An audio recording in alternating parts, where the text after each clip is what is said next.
Hello fans of the Westside Lumber Company and welcome to the April Update 2026. Spring has arrived and I used several warm afternoons to run trains on the Garden Railroad. Here I am in the mid of setting up Westside Chain number 8 with a string of empty log cars to take a run up into the woods heading for Camp 21. The steam loco crew got their track warrant for departure, but wait a minute, there's someone missing on the back. When Westside acquired the skeleton log cars from the ceased operation of the Swain Lumber Company in Oroville, they equipped all major rolling stock with automatic and straight air brakes. Afterwards, no brakemen were required to set handbrakes manually on the cars. Nevertheless, the railroad used to have 2 brakemen on the train crews to keep an eye to the consist while underway, watching for shifting loads, hot boxes or derailments. Typically known is the rear brakeman sitting in the cupola of the trailing caboose. But on long train consists or crooked railroad lines, the brakeman in the caboose couldn't watch the whole train all the time. Therefore, a head-end brakeman got installed, riding on top of the tender. Looking through the Westside books, there are several photos indicating such crew members. Some were riding on the tender, others even sitting on the cab roof. However, there was one special guy who used to shade himself from the hot High Sierra sun by using an umbrella. Let's return to my little project here. I found this coachman figure produced by Schleich as basis. I like those figures as they look very realistic and are quite good in size for my model railroad. As the brakeman will take place on a wooden crate, I had to modify one of the legs. After cutting and reattaching with a brass wire, I filled the gap with UV resin. The wooden box is simply made from scrap and some veneer stripes. After some research on the internet, I found this Playmobil umbrella. I replaced the handle by brass wire and added some paint. To keep the brakeman figure in place, I use magnets. So it's easy to run without a brakeman or to use the figure on one of my other Shay locos too.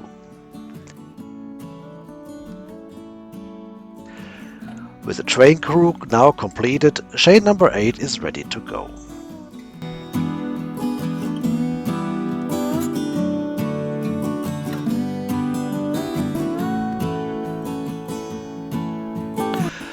By the way, you might have seen the so-called dog houses on the Denver and Rio Grande Western narrow gauge steam locomotives.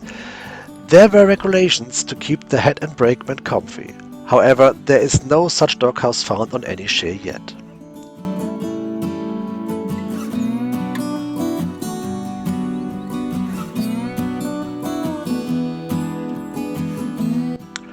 While number 8 is tackling the grades after Camp 21, Shay number 15 is already pulling into the siding, parking the string of loaded log cars and awaits the arrival of number 8.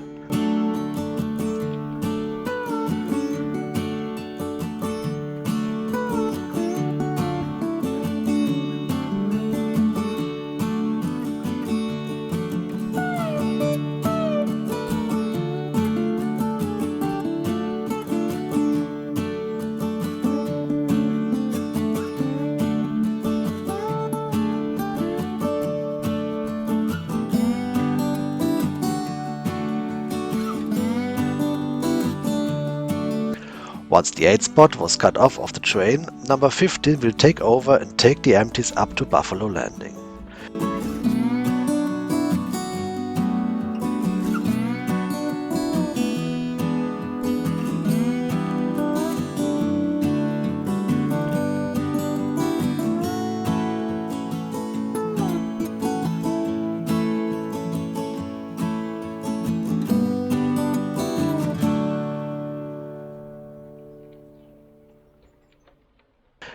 The 8 spot later turned on the Y and took over the logs to bring them down to Tuolumne. While passing Camp Reynolds, this spot will receive some more attention this year to get the whole camp scene completed. The cookhouse is still missing and I like to replace the regular earth ground with a modeled concrete landscape to reduce the weeds growing and to add more scenery detail to the whole camp. More on this hopefully within the next video update. As usual on my operation, the shays are turning at the Y before heading down to Tuolumne.